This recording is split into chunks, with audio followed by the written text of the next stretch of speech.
Sa isang relasyon, hindi problema kung LDR kayong dalawa. Basta ang mahalaga, marunong kayong magtiwala. Marunong kayong umunawa. Marunong kayong may oras sa isa't isa.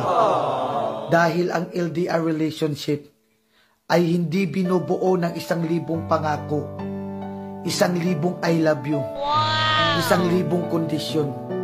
Ito ang pinagtibay ng dalawang klase ng tao na nagmamahala ng tapat. Dahil bihira lang ang nakakasurvive sa LDR relationship. Dahil anumang oras, pwede kanyang iwanan.